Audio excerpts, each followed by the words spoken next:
أعوذ بالله من الشيطان الرجيم. بسم الله الرحمن الرحيم. الحمد لله رب العالمين الرحمن الرحيم مالك يوم الدين. إياك نعبد وإياك نستعين. اهدنا الصراط المستقيم صراط الذين أنعمت عليهم غير المغضوب عليهم ولا الضالين.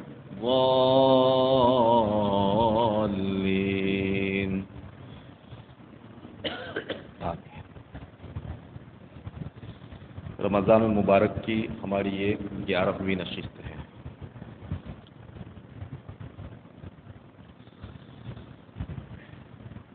اللہ تبارک و تعالی نے حضرت انسان کے لیے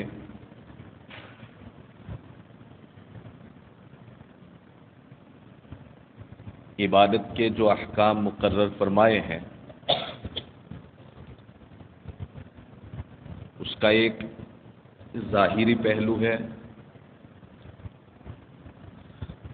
اور اس کا ایک باطنی پہلو ہے، اور دونوں کس طرح سے ادا کرنے ہیں اللہ تبارک و تعالیٰ نے بندوں کو یا تو قرآن مقدس کے ذریعے یا پھر نبوت کے ذریعے عملی طور پر اور پریکٹیکلی طور پر بتلا دیا ہے.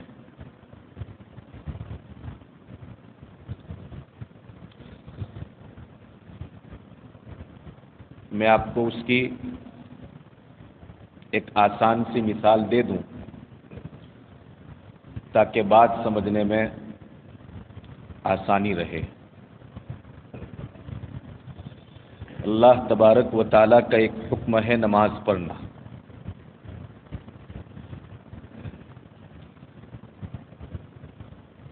نماز کی عبادت کا ایک ظاہری پہلو بھی ہے اور ایک باطنی پہلو بھی ہے.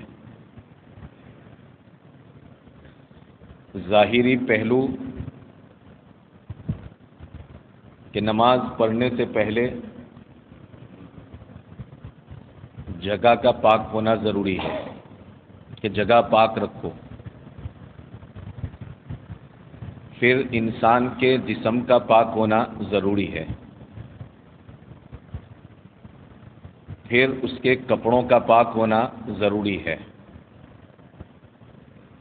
پھر اس کے بعد اس کا باوضو ہونا ضروری ہے. اس طرح سے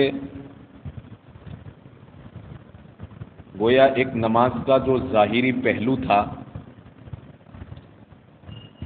اللہ تبارک و تعالی نے قرآن کے ذریعے کہ یا ایھا الذین آمنوا اذا قمتم الی الصلاۃ فاغسلوا وجوہکم، جو آیت وضو ہے جس میں وضو کا حکم اور وضو میں کون کون سے اعضاء کو دھونا ہے اللہ تبارک و تعالی نے عطا فرمایا ہے.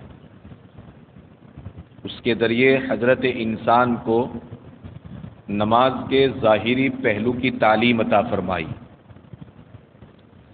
مگر ساتھ ساتھ اس کا ایک باطنی پہلو بھی رکھا کہ تیری نیت اور انٹینشن یہ ہوگی کہ میں نماز میرے رب کو راضی کرنے کے لیے پڑھ رہا ہوں. میرا یہ کھڑا ہونا اور پھر رکوع اور سجدے کرنا یہ محض اور محض کس کے لیے ہیں؟ اللہ کے لیے ہیں، اللہ کی ذات کے لیے ہیں، اسی کی فرمانبرداری میں ہے، اسی کے حکم کی تعمیل میں ہے، اور اس لیے ہے کہ میں اس کا بندہ ہوں اور نماز اپنی بندگی کو ظاہر کرنے کا ایک بہترین ذریعہ ہے. انسان اللہ کا بندہ ہے اس بات کو وہ سب سے زیادہ اگر کسی عبادت کے ذریعے ظاہر کر سکتا ہے اور ثابت کر سکتا ہے تو وہ کون سی عبادت ہے؟ نماز ہے۔ اس لیے کہ نماز میں ہاتھ باندھ کر کے کھڑے بھی ہونا ہے، پھر کچھ دیر کے بعد تھوڑا سا جھک جانا ہے، اور پھر اس کے بعد ایک دم سے اپنے آپ کو نیچے ڈال دینا ہے۔ اس سے اللہ تبارک و تعالیٰ کے معبود ہونے کو اور ہمارے بندے ہونے کو ثابت کرنا ہے اور واضح کرنا ہے۔ تو یہ اللہ تبارک و تعالیٰ نے اس کا ایک باطنی پہلو بنایا ہے۔ اسی طرح اگر آپ کو دعا کرنی ہے، دعا یہ حقیقت میں عبادت ہے۔ نبی رحمت صلی اللہ علیہ وسلم کا ارشاد ہے، الدعاء مخ العبادہ، دعا یہ تو عبادت کا مغز ہے۔ عبادتوں سے جیسا میں نے ابھی کہا کہ انسان اپنی عاجزی کا اظہار کرتا ہے، ایک بندہ جب رب کے سامنے ہاتھ جوڑ کر کے کھڑا ہو جاتا ہے اور اپنے گناہوں کی معافی مانگتا ہے، اپنی ضرورتوں کو اس کے سامنے پیش کرتا ہے، تو گویا وہ رب تبارک و تعالیٰ کے سامنے مکمل عاجزی کا اظہار کر رہا ہے۔ اس لیے نبی پاک علیہ الصلاۃ والسلام نے فرمایا کہ الدعاء مخ العبادہ، کہ دعا یہ تو عبادت کا ایک زبردست مغز ہے۔ لہذا کہنے کو تو یہ سوال ہے، کہنے کو تو یہ اپنی مانگڑی ہے، اپنی زبان کے اندر اپنا ایک مطالبہ ہے اور اپنا ایک تقاضا ہے، لیکن حقیقت میں دعا بھی ایک عبادت ہے، اس کا بھی ایک ظاہر ہے اور اس کا بھی ایک باطن ہے۔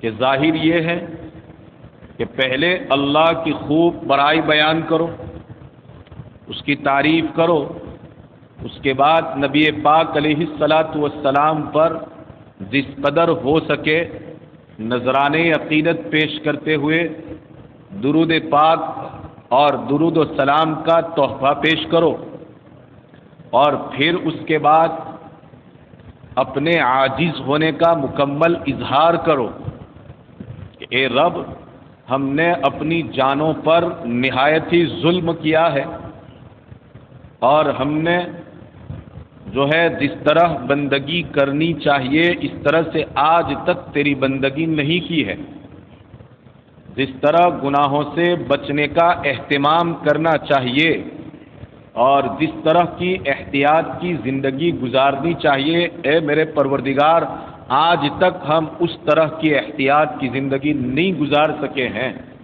اس لیے ہم قصوروار ہیں اور ہم جو ہے کوتاہ کار ہے کہ ہم اپنے کاموں کو جس طرح سے کرنا چاہیے وہ نہیں کر سکے ہیں۔ جب یہ مکمل اظہار ہو جاوے، اس کے بعد اپنی پیشکش اس کے سامنے اپنی پیشکش کرنی ہے، اس کے سامنے پھر اپنی ضرورت کو رکھنا ہے، پھر اپنی حاجت کو رکھنا ہے۔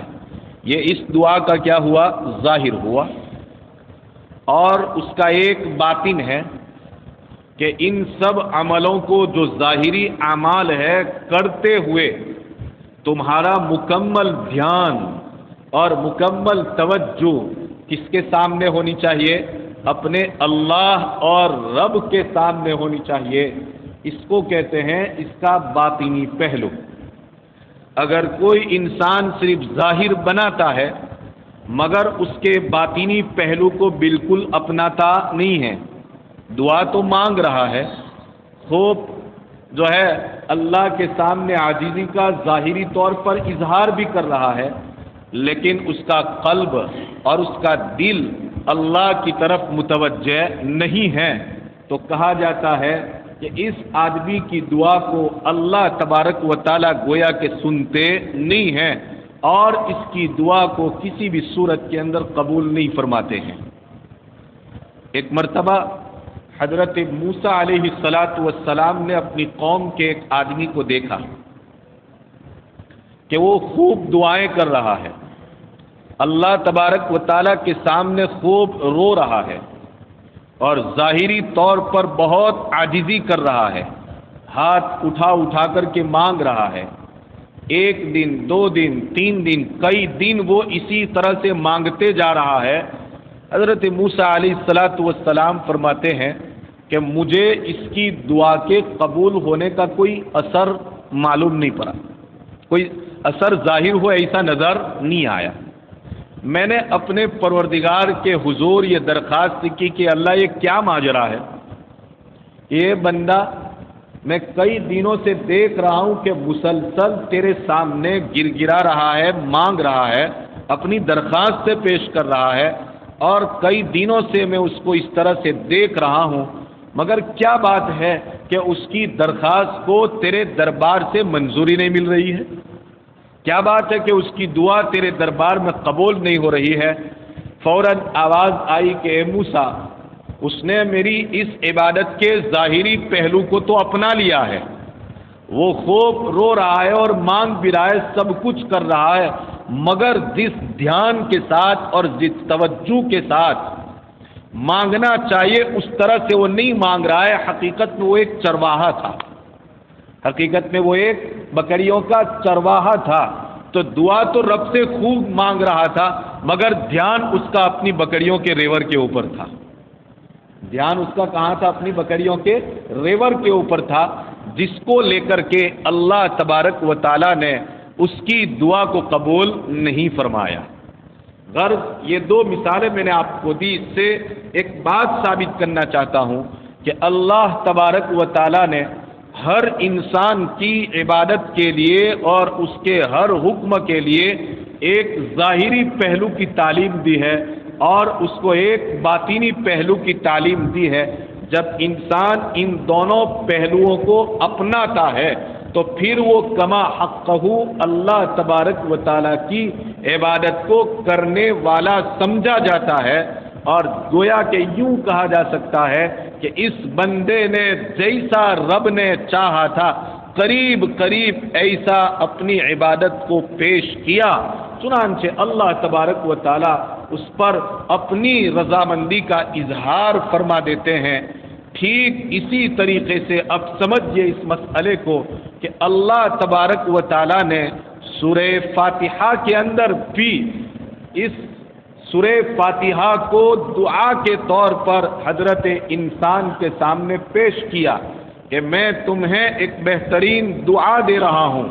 اس دعا کا ایک ظاہری پہلو بھی ہے اور اس دعا کا ایک باطینی پہلو بھی ہے، چنانچہ ہم ظاہری پہلو تو اپنی نمازوں کے اندر اپنا لیتے ہیں کہ نماز کا آغاز کرتے ہیں اور نماز کی شروعات کرتے ہیں الحمدللہ رب العالمین کے ذریعے کہ تمام تعریفیں اللہ کے لیے ہیں جو تمام جہانوں کا پروردگار ہے، یہ اس کا ظاہر ہوا۔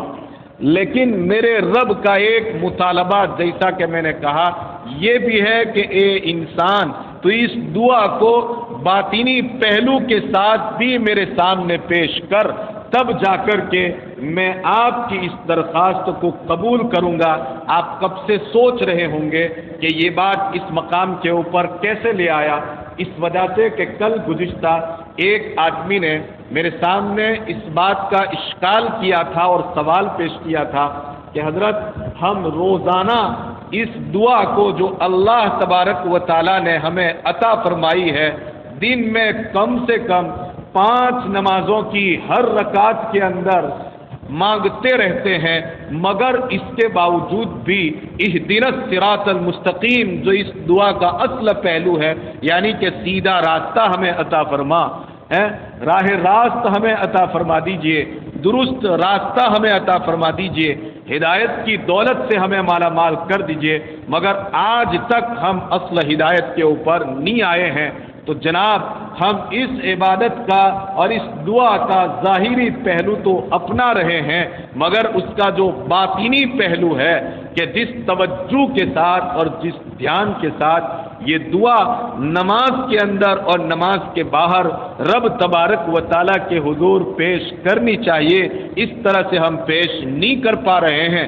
اس کو لے کر کے اس کا جو اثر اور اس کی جو تاثیر ظاہر ہونی چاہیے وہ اثر اور وہ تاثیر ہمارے سامنے ظاہر نہیں ہو رہی ہے. لہذا اس دعا کے اندر آپ کو کوئی شک اور شبہ ہرگز نہیں ہونا چاہیے.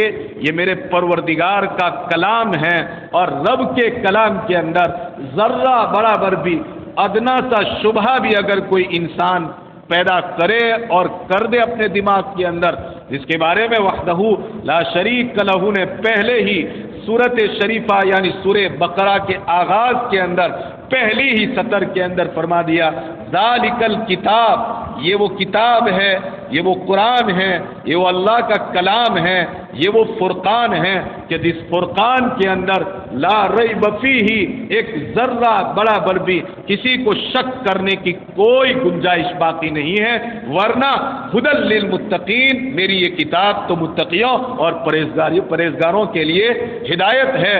بس بات اتنی سی ہے کہ اس ہدایت کو جس ڈھنگ سے لینا چاہیے اور اس ہدایت کو جس ڈھنگ سے اختیار کرنا چاہیے اور جس ڈھنگ سے اس ہدایت کو مانگنا چاہیے، اے حضرت انسان، اس ڈھنگ سے تو نے کبھی اس ہدایت کو قبول کرنے کی کوشش نہیں کی اور اس ڈھنگ سے کبھی بھی تو نے اس ہدایت کو مانگنے کی کوشش نہیں کی. اس بنیاد کے اوپر بار بار مانگنے کی بعد بھی تجھے یہ ہدایت میسر نہیں ہو رہی ہے تو یہ تیرا اپنا ذاتی قصور ہے. ورنہ لا ریب فیہ، میرا یہ وہ کلام ہے جس کلام کے اندر ادنا بھی شک کرنے کی گنجائش نہیں ہے. ورنہ یہ کلام تو ھدی للمتقین کل بھی تھا، یہ کلام تو آج بھی ھدی للمتقین ہے اور یہ کلام تو قیامت تک کی انسانیت کے لیے ہدایت اور رہبری، رہنمائی اور مارگدرشن ہی مارگدرشن ہے. اگر ایسا ذرہ برابر بھی شک کرنے کی کوشش کی تو یاد رکھے دائرے ایمان اور دائرے اسلام سے خارج ہو جائیں گے. اور جناب آپ نے جو کل سوال کیا تھا یا ایھا الذین آمنوا آمنوا، کہ قرآن نے ایک جگہ کے اوپر یہ بات کہی کہ اے لوگو ایمان والو ایمان لے آؤ. کیا مطلب سمجھ میں نہیں آ رہا ہے کہ ایمان تو لا چکے ہیں اور پھر بھی کہا جا رہا ہے کہ ایمان لے آؤ. یہ ایسے لوگوں سے کہا جا رہا ہے کہ جن کو اپنے ایمان کے بارے میں وہ مضبوطگی اور وہ پختگی حاصل نہیں ہوئی ہے، یا جو اپنے ایمان کے بارے میں اتنے سچے اور اتنے پکے نہیں ہوئے ہیں. جس طرح اللہ تبارک و تعالیٰ نے حضرت انسان سے ایمان کا مطالبہ کیا ہے، ایسا ایمان اب تک انہوں نے پیش نہیں کیا تو ان کو کہا گیا کہ یا ایھا الذین آمنوا آمنوا. یوں مفہوم آپ ادا کر سکتے ہیں کہ اے ایمان والو سچے اور پکے مومن بن جاؤ. اے ایمان والو سچے اور پکے مومن بن جاؤ. جیسے کوئی طالب علم ہوتا ہے، اس سے جب پوچھا جائے کہ جناب آپ نے سبق یاد کیا تو وہ ضرور کہتا ہے کہ ہاں سبق یاد کر لیا. استاد کہتے ہیں کہ سبق یاد کر لیا تو مزید سبق کو پکا کرو، مزید سبق کو یاد کرو. ارے ہم سبق یاد کر چکے ہیں تو اس کو بھی کہا گیا کہ سبق یاد کرو، یعنی اس سے یہ کہا جا رہا ہے کہ تم ذرا اور زیادہ پختہ سبق یاد کرو. یا ایھا الذین آمنوا، اے ایمان والو، بھلے تم ایمان لا چکے ہو مگر مضبوط ایمان لے آؤ، سچا اور پکا ایمان لے آؤ، جیسا کہ قرآن نے اس کا مطالبہ کیا ہے، جیسا کہ اللہ تبارک و تعالیٰ تم سے ایمان کا مطالبہ کر رہے ہیں، ویسا ایمان لانا چاہیے، ویسا ایمان تم لے آؤ. اس بنیاد کے اوپر یا ایھا الذین آمنوا آمنوا کہا گیا. خیر، تو جو سورۃ شریفہ چل رہی تھی، سورۃ شریفہ میں ہم کہاں تک پہنچے؟ الحمدللہ رب العالمین. تمام تعریفیں اللہ کے لیے ہیں جو تمام جہانوں کا پروردگار ہے. رب کے معنی کیا ہے ذرا اس کو سمجھیے. میں بہت ہی آسان کر کے یہ جملہ سمجھانے کی انشاءاللہ کوشش کر رہا ہوں اور مجھے اعتماد ہے اس بات پر کہ ضرور آپ اگر طلب لے کر کے بیٹھے ہیں تو ضرور یہ مفہوم آپ کی سمجھ میں انشاءاللہ ثم انشاءاللہ آ جائے گا. میرا پروردگار طالبین کو کبھی بھی ضائع نہیں ہونے دیتا ہے، اس لیے کہ وہاں پر لوگوں کی قدر ہوا کرتی ہے.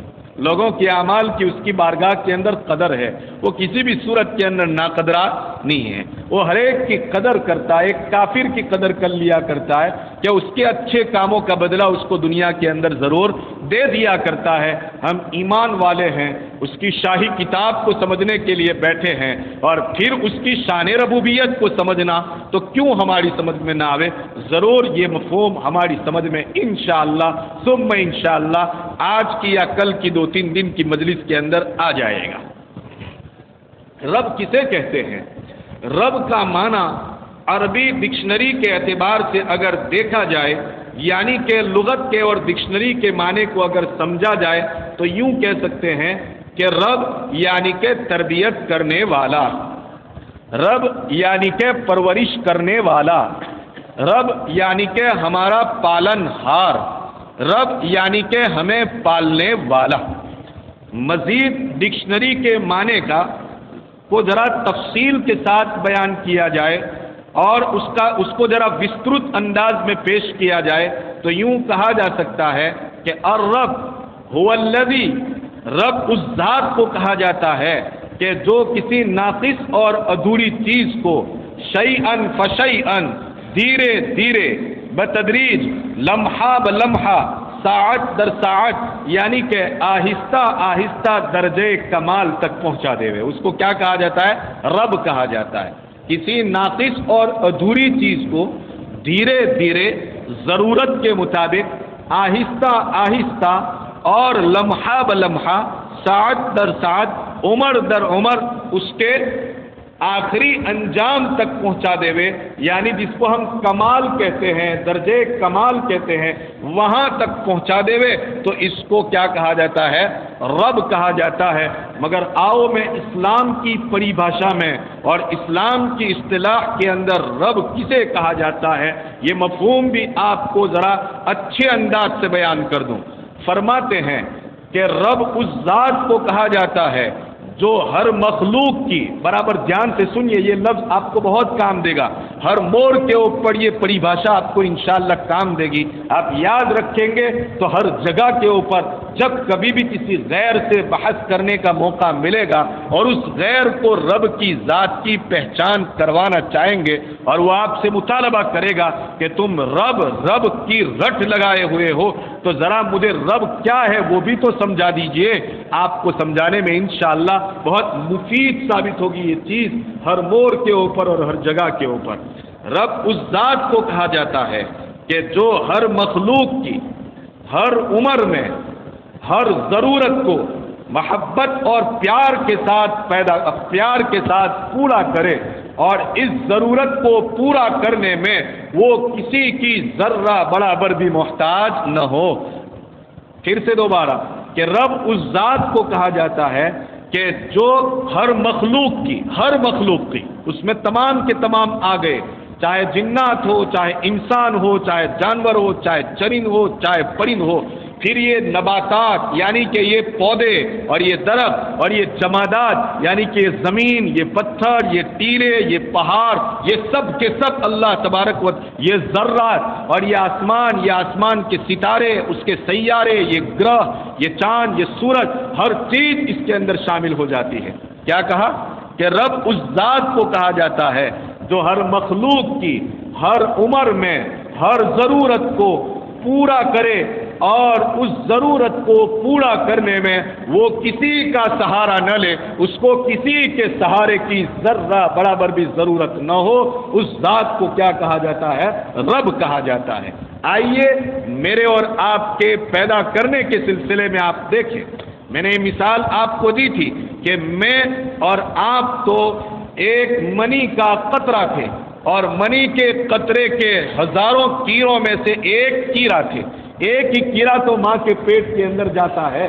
انسان کی منی جب نکلتی ہے تو کئی کیڑے چھوٹے چھوٹے اس منی کے اندر ہوا کرتے ہیں، مگر آپ جانتے ہیں اور ڈاکٹری بھی، اس میڈیکل سائنس بھی اس بات کو مان رہا ہے اور اس بات کا اعتراف کیے ہوئے ہیں کہ وہ تمام کیڑے جو پیدا ہوئے ہیں وہ انسان یعنی کہ ماں کے پیٹ کے اندر نہیں جایا کرتے ہیں، اس کی رحم مادر کے اندر نہیں جایا کرتے، بلکہ محض ایک ہی کیڑے کے اندر اللہ تبارک و تعالیٰ نے یہ صلاحیت رکھی ہے اور وہی رحم مادر کے اندر جاتا ہے. یہیں سے پروردگار عالم کی تربیت کا نظام اور رب العالمین کا پیدا کرنے کا، پرورش کرنے کا اور پالنے کا اور انسان کی ضرورتوں کو پورا کرنے کا ایک انوکھا سسٹم شروع ہو رہا ہے کہ جو بہت پیار کے ساتھ، بہت ہی محبت کے ساتھ اس نظام کو چلا رہا ہے اور اس سسٹم کو چلا رہا ہے. آپ نے دیکھا کہ یہ چھوٹا سا نطفہ رحم مادر کے اندر گیا، وہاں بھی اللہ تبارک و تعالیٰ نے اس کی تربیت شروع فرما دی. اسے ایک گوشت کے لوٹرے کی شکل کے اندر بنا دیا نا. پھر اس کے بعد اللہ تبارک و تعالیٰ نے اس کے اعضاء کو بنانا شروع کیا اور پھر اس کے اندر اللہ تبارک و تعالیٰ نے روح کو پھونکا. پھر دھیرے دھیرے دھیرے دھیرے اس کے اوپر گوشت چڑھایا گیا. گوشت چڑھانے کے بعد اس کے اوپر چمڑی کو چڑھایا گیا اور پھر اللہ تبارک و تعالیٰ نے ایک مکمل بچہ ماں کے پیٹ کے اندر تیار کر دیا. بتائیے، ماں کے پیٹ کے اندر نطفہ قرار پانے سے لے کر کے 9 مہینے تک اللہ تبارک و تعالیٰ نے اس ایک چھوٹے سے نطفے کی تربیت فرمائی. میں نے کہا ہر مخلوق کی ہر عمر میں، دیکھا آپ نے، ہر عمر کے اندر محبت اور پیار کے ساتھ اس کی ضرورت کو وہ پورا کر رہا ہے اور اس کو مکمل کر رہا ہے، اس کو انتہا تک پہنچا رہا ہے. اس ذات کو کیا کہا جاتا ہے؟ رب کہا جاتا ہے. آپ ذرا دیکھو تو صحیح کتنا زبردست وہ کاریگر ہے. میں نے بتایا تھا آپ کو کہ ایک کلہاڑی بنانی ہوتی ہے لوہے کے ذریعے تو اس کو آگ کی بھٹی کے اندر زبردست طریقے سے تپایا جاتا ہے، اس کو ایک دم سے کہہ لیجئے کہ پگھلا دیا جاتا ہے. پھر ہتھوڑے اس کے اوپر مارے جاتے ہیں اور اس کی شکل کو بنایا جاتا ہے، تب جا کر کے ایک معمولی سی کلہاڑی تیار ہوتی ہے. لیکن میرا پروردگار کتنی محبت سے میری اور آپ کی اپنے ماں کے پیٹ کے اندر تربیت کر رہا ہے. بتاؤ، میرے کان بنا رہا تھا، وہ آنکھ بنا رہا تھا، ہماری ہڈیوں کو اس نے بنایا، ہمارے دماغ کو اس نے بنایا، ہمارے ہاتھ اور ہمارے پاؤں کو بنایا. لیکن بتاؤ، کبھی ایک مرتبہ بھی ہتھوڑے کی کوئی آواز ہم کو سنائی دی؟ کیا کبھی ایسی کوئی حرکت وہاں پر ہم کو نظر آئی کہ اللہ تبارک و تعالیٰ اس وقت ہمارے کان بنا رہا ہے، اللہ تبارک و تعالیٰ ہماری آنکھوں کو بنا رہا ہے، ہمارے ہاتھ بنا رہا ہے، ہمارے پیٹ کو بنا رہا ہے؟ ایسی کوئی چیز ہم کو اور ہماری والدہ کو اس کا احساس تک اس نے نہیں ہونے دیا. اس کی بنیاد کے اوپر کہا کہ رب وہ ہے جو ہر مخلوق کی ہر عمر کے اندر، بہت سارے یہاں پر ہمارے طلباء بھی بیٹھے ہوئے ہیں، شاید یہ تعریف ان کے پڑھنے کے اندر نہیں آئی ہوگی. انہوں نے پڑھا اب تک کہ رب اسی کو کہا جاتا ہے جو رفتہ رفتہ اور بتدریج کسی کی پرورش کرتا ہو، رفتہ رفتہ اور بتدریج کسی کی پرورش کرتا ہو. قرآن کریم کی کئی آیات کا کہہ لیجئے کہ مطالعہ کرنے کے بعد اور نبی پاک علیہ الصلوۃ والسلام کے کئی ارشادات کو سامنے رکھنے کے بعد نچوڑ کے طور پر میں آپ کے سامنے یہ تعریف رکھ رہا ہوں کہ ہر مخلوق کی ہر عمر میں ہر ضرورت کو محبت کے ساتھ پورا کرے اور پھر اس ضرورت کو پورا کرنے میں وہ ذرہ برابر کسی کا سہارا تک نہ لے. اس کو کیا کہا جاتا ہے؟ رب کہا جاتا ہے. ہم کو کوئی احساس ہوا ہم اپنی ماں کے پیٹ میں کس طرح سے تیار ہو گئے؟ کوئی احساس ہم کو نہیں ہوا. پھر آپ دیکھیں، اسی مثال کو میں آگے بڑھا رہا ہوں. پھر جب ہم ماں کے پیٹ سے باہر آ گئے، باہر کی دنیا کے اندر آ گئے، اب یہاں پر میرے پروردگار کا ایک دوسرا سسٹم اور ایک دوسرا نظام، کہہ لیجئے کہ ایک نئی جیون ویوستھا اللہ تبارک و تعالیٰ نے یہاں سے شروع فرمائی. کیا ہوا؟ جو محبت اللہ تبارک و تعالیٰ کے پاس تھی اس کا ایک حصہ، حدیث پاک کے اندر آتا ہے کہ اللہ تبارک و تعالیٰ کی محبت کے کتنے 100 درجے اور 100 حصے ہیں.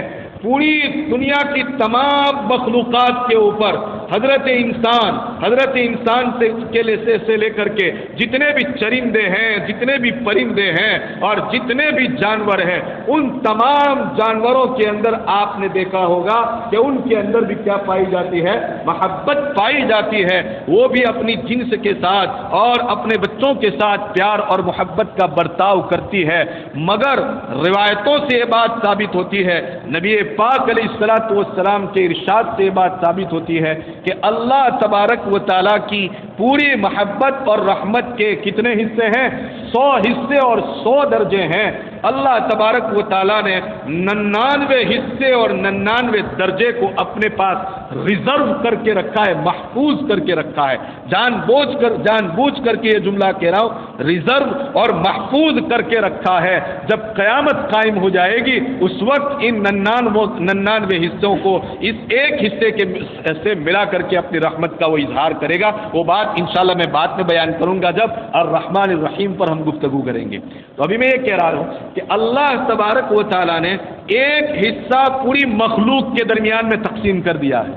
پوری مخلوق کے درمیان میں 100 میں سے 1 درجہ یعنی کہ 1% محبت اور 1% رحمت کو رب تبارک و تعالیٰ نے پوری دنیا کے اوپر تقسیم فرما دیا۔ اب وہی محبت اللہ تبارک و تعالیٰ ہماری ماں کے دل کے اندر ڈال دیا کرتا ہے۔ اب وہ ماں اللہ تبارک و تعالیٰ کا دیکھو تربیت کا نظام، جب بھی بچے کو بھوک لگتی ہے اور وہ رونا شروع کر دیتا ہے تو فوراً وہ اپنی چھاتی اور سینے سے اس کو لگا لیتی ہے اور اس کو دودھ پلا رہی ہے اور اس کی تربیت ہو رہی ہے۔ جس محبت کی ضرورت جہاں پر تھی اللہ تبارک و تعالیٰ نے وہ محبت اس کو عطا فرما دی۔ دیکھو ماں کے پیٹ کے اندر وہ تھا تو رب تبارک و تعالیٰ اپنی کامل نگرانی کے اندر اور اپنی کامل رحمت اور محبت کے محتاج اس کی تربیت کر رہا تھا۔ اب وہ اس جہان میں آ گیا ہے، اب اس دنیا کے اندر آ گیا ہے تو اللہ تبارک و تعالیٰ ماں کے دل کے اندر ایک ممتا پیدا کر دیتے ہیں، ماں کے دل کے اندر ایک پیار اور پریم پیدا کر دیتے ہیں، ماں کے دل کے اندر اپنے بچے کے تئیں ایک سنیہ پیدا کر دیتے ہیں۔ اسی پریم، سنیہ اور پیار کا تقاضا یہ ہوتا ہے کہ وہ ماں رات بھر جاگتی رہتی ہے مگر روتے ہوئے بچے کو بار بار دودھ پلاتی رہتی ہے۔ وہ پیشاب کر دیتا ہے تو اس کی صفائی کا نظام بناتی ہے، وہ پاخانہ کر دیتا ہے تو اس کی صفائی کا نظام بناتی ہے۔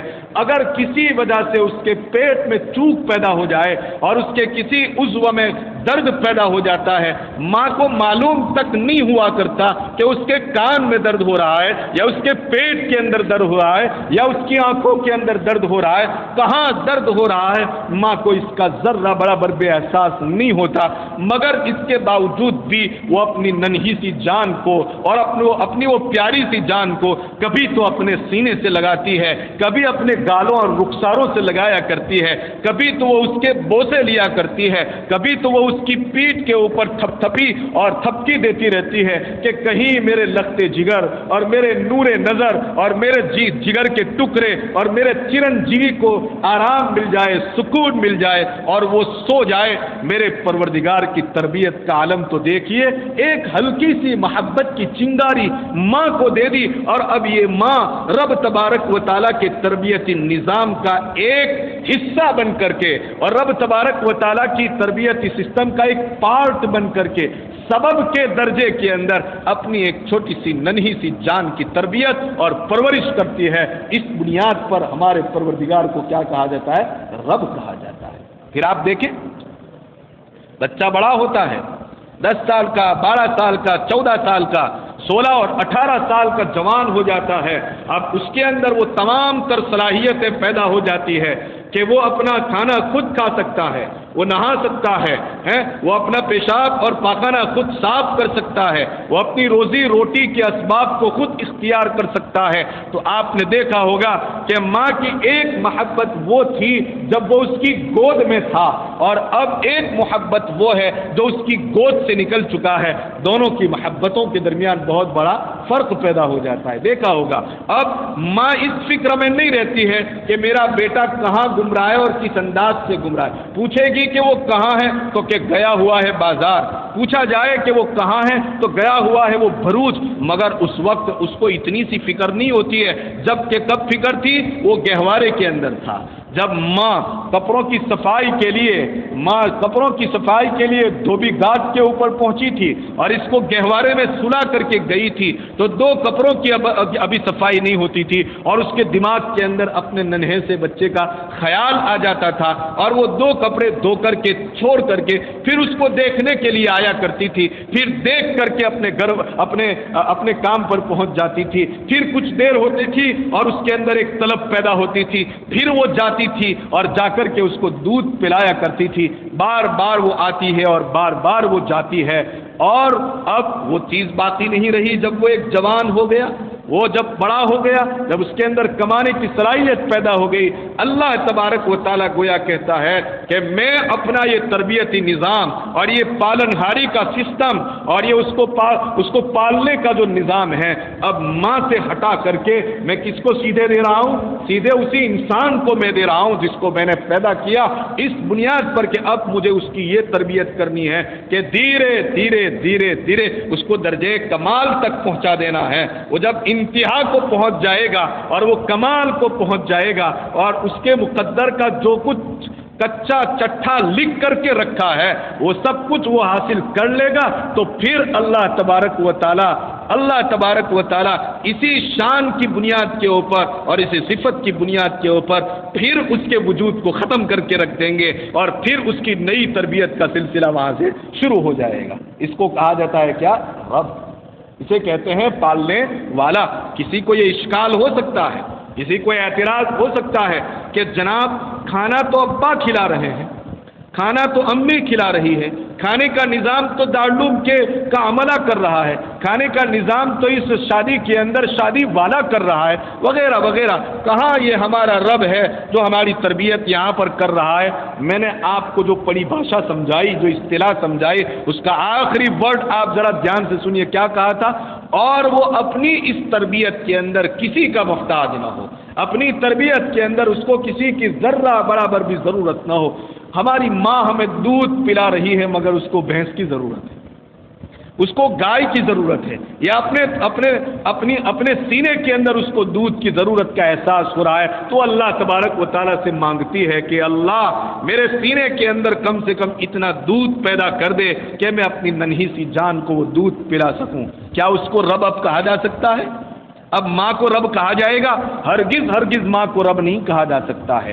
آپ کسی بھی نظام کو اٹھا کر کے دیکھ لیجئے، ظاہری نظر کے اندر ایک امیر کو اس بات کے اوپر غرہ اور فخر ہوا کرتا ہے کہ یہ فقراء اور یہ محتاج جو ہمارے سامنے نظر آ رہے ہیں، یہ فقراء اور یہ محتاج ہے، ہم ان کی ضرورتوں کو پورا کر رہے ہیں، لیکن جناب یہ بھول جاتے ہیں کہ آپ اگرچہ ضرورتوں کو پورا کر رہے ہیں مگر اس کے باوجود بھی آپ رب کہے جانے کے لائق اور قابل نہیں، اس لیے کہ آپ بھی جو مال دے رہے ہیں وہ کہیں سے لا کر کے دے رہے ہیں، آپ کو بھی کوئی دے رہا ہے تب جا کر کے آپ دے رہے ہیں، ورنہ ذاتی طور پر تو آپ کے اندر وہ صلاحیت بھی نہیں کہ آپ 1 روپیہ بھی کما سکے اور آپ 1 روپیہ بھی ذاتی طور پر لا سکے اور لا کر کے کسی کے حوالے کر دے۔ اسے سمجھ میں آتا ہے کہ رب اسی کو کہا جاتا ہے کہ جو اپنی تربیت کے نظام کے اندر تنے تنہا ہو، یکتا ہو اور وہ اس تربیتی سسٹم کے اندر ذرہ برابر بھی کسی کا محتاج نہ ہو اور وہ تمام عمر کے اندر ہماری ضرورت کو پورا کر سکے۔ ماں ہماری ضرورت کو پورا کر رہی ہے 2 سال 2.5 سال 3 سال تک، 20 سال 25 سال کا جوان ہو گیا، اب ماں کے اندر بھی وہ صلاحیت نہیں رہی کہ 25 سال کے جوان کی ضرورت کو پورا کر سکے۔ آپ ذرا غور کریں ان چیزوں کے اوپر، ہر چیز کے اوپر آپ غور کریں گے، ہر عمر کے اندر، ہر ایک کے اندر، ہر عمر کے اندر کسی کی تربیت کرنے کی، کسی کی پرورش کرنے کی، کسی کو پالنے کی، کسی کو پوشنے کی صلاحیت موجود نہیں ہے۔ یہ صلاحیت اگر کسی کے پاس ہے تو وہ کس کے پاس ہے؟ میرے پروردگار کے پاس ہے۔ اس بنیاد پر کہا گیا کہ رب العالمین، تمام تعریفیں اس اللہ کے لیے ہیں جو تمام جہانوں کا پروردگار ہے۔ بار بار حضرت موسیٰ کی مثال آ رہی ہے۔ ایک مرتبہ حضرت موسیٰ علیہ السلام کے دل کے اندر خیال آیا۔ کیا خیال آیا؟ کہ ہمارا رب یہ تربیت کس طرح سے کر رہا ہے اتنی ساری مخلوقات۔ موسیٰ کو معلوم تھا کہ یقیناً ہمارا رب ہی کیا کر رہا ہے؟ تربیت کر رہا ہے۔ جیسے حضرت ابراہیم علیہ السلام بھی جانتے تھے کہ اللہ تبارک و تعالی مردوں کو زندہ کرتے ہیں، ہے نا؟ مردوں کو زندہ کرتے ہیں. یہ حضرت ابراہیم علیہ السلام کو بھی 100% کا یقین تھا، مگر اپنی آنکھوں سے دیکھنا چاہتے تھے. عین الیقین جس کو کہا جاتا ہے. ہمیں 100% یقین ہے، مگر ایک ایگزامپل مل جاوے نا تو ہمارا یہ یقین مزید یقین کے اندر تبدیل ہو جاوے. تو کیا کہا تھا حضرت ابراہیم نے؟ رب ارینی کیف تحیی الموتى، اے میرے پروردگار مجھے ایک مرتبہ ذرا یہ دکھلا دے کہ کیف تحیی الموتى، تو مردوں کو کس طرح سے زندہ کرتا ہے. پھر قرآن نے اس منظر کو بیان فرمایا. اسی طرح حضرت موسیٰ علیہ السلام بھی خدا کی تربیت، خدا کے تربیتی نظام اور اس کے سسٹم سے اچھی طرح سے واقف تھے، مگر پھر بھی ان کے دل کے اندر یہ خیال آیا کہ میرا اللہ کس طرح سے یہ نظام چلا رہا ہے. فوراً حضرت موسیٰ علیہ السلام کو حکم دیا گیا، موسیٰ تمہارے سامنے ایک پہاڑ ہے اور اس پہاڑ کے اوپر ایک ٹیلا ہے، آپ وہاں پہنچ جاؤ. چنانچہ حضرت موسیٰ علیہ السلام پہاڑ کے ٹیلے کے اوپر جا رہے ہیں. وہاں پہنچتے ہیں، ربا کیا کروں اب یہاں پر؟ کہا کہ اس پہاڑ کے ٹیلے کے اوپر جتنے زور سے آپ کوئی چیز مار سکتے ہو مارو. چنانچہ حضرت موسیٰ علیہ السلام نے بہت زور سے کوئی سخت چیز ماری، جس کی بنیاد کے اوپر وہ پہاڑ کا ٹیلا تھوڑا سا ٹوٹ گیا. کہا کہ اور مارو ایک مرتبہ. 2 بار مارا گیا تو مزید وہ ٹوٹا اور مزید وہ پھٹ گیا. پھر کہا گیا کہ اور کیا کروں؟ کہا کہ اور ایک مرتبہ لگائیے. حضرت موسیٰ علیہ السلام نے انتہائی طاقت کے ساتھ بہت ہی زوردار انداز کے اندر اس پہاڑ کے ٹیلے کو مارا تو ایک زبردست جو چٹان تھی وہ چٹان اپنی جگہ سے ہٹ گئی. دیکھا اللہ تبارک و تعالیٰ کی ایک معمولی سی مخلوق کو جس کو ایک کیڑا کہا جاتا ہے، ایک چیونٹی جس کو کہا جاتا ہے، وہاں پر کالے پتھر کے نیچے، کالے پتھر کے اندر ایک کالی چیونٹی رب تبارک و تعالیٰ نے وہاں پر اس کو پیدا فرما کر کے رکھا تھا، اور اس کے منہ کے اندر ایک ہرا بڑا چھوٹا سا تنکا تھا. اور مزید عجیب اور حیرانی کا عالم تو یہ تھا، حضرت موسیٰ علیہ السلام فرماتے ہیں مزید حیرانی کا عالم تو یہ تھا کہ ہم نے دیکھا کہ وہ کیڑا، وہ چیونٹی جو وہاں پر ہے وہ ایک تسبیح پڑھ رہی ہے. حضرت موسیٰ علیہ السلام نے اس تسبیح کو سنا. وہ تسبیح میں آپ کو سنانا چاہتا ہوں. فرماتے ہیں حضرت موسیٰ علیہ السلام کہ وہ چیونٹی کیا کہہ رہی تھی؟ سبحان من یرانی، پاک ہے وہ ذات جو مجھے دیکھ رہی ہے. کہاں دیکھ رہی تھی؟ پہاڑ تھا، پہاڑ کے اوپر ٹیلا تھا، اور وہ ٹیلا اس کے نیچے چٹانیں تھی، وہ چٹانیں کالی کالی تھی، اور ان چٹانوں کے ایک دم نیچے ایک دم کالی اور سیاہ چیونٹی ہے. اور وہ ایک دم معمولی سی مخلوق جو میرے اور آپ کے پاؤں کے نیچے دب جائے تو 1000 سال تک بھی ہمیں اس کا پتہ نہ چلے، اتنی معمولی سی مخلوق ہے. اللہ تبارک و تعالیٰ فرماتے ہیں کہ وہ چیونٹی پڑھ رہی تھی رب تبارک و تعالیٰ کی ایک تسبیح، سبحان من یرانی، پاک ہے وہ ذات جو مجھے دیکھ رہی ہے. وَيَعْرِفُ مَكَانِي وَيَسْمَعُ كَلَامِي، اور جو پاک ہے وہ ذات جو میری بات کو سن رہی ہے. وَيَعْرِفُ مَكَانِي، اور پاک ہے وہ ذات جو میری جگہ تک کو جانتی ہے کہ میں کہاں پر ہوں، کس حال کے اندر ہوں اور کس پوزیشن کے اندر ہوں. اور اتنا ہی نہیں، جو تربیت کا نظام تھا وہ بھی اپنی زبان سے ادا کر رہی ہے. سبحان وَيَرْزُقُنِي، سبحان اللہ کی ذات پاک ہے، اللہ کی ذات پاک ہے. یرزقنی، اس پہاڑ کے اندر بھی، اس کالی چٹان کے نیچے بھی اتنی معمولی ہوں اور کوئی دوسری مخلوق یہاں تک آتی بھی نہیں ہے، پہنچتی بھی نہیں ہے، کسی کو معلوم تک بھی نہیں ہے کہ یہ چیونٹی وہاں پر ہے، کہ وہاں جا کر کے کوئی چیز ڈال رہا ہو. وہ چیونٹی اپنی زبان سے کہہ رہی ہے یرزقنی، میرا پروردگار کتنا پاکیزہ ہے کہ یہاں پر بھی وہ میرے رزق کا انتظام کیے ہوئے ہیں، اور میری تربیت کا سسٹم اس نے یہاں پر بھی جاری اور ساری رکھا ہے. اور اتنا ہی تھوڑی، ولا ینسانی، ایک لمحے کے لیے بھی وہ مجھے بھولتا نہیں ہے، ایک لمحے کے لیے بھی وہ مجھے بھولتا نہیں ہے. ہے کوئی ایسا تربیت کرنے والا؟ ہے کوئی ایسا رب؟ ہے کوئی ایسا پالنے والا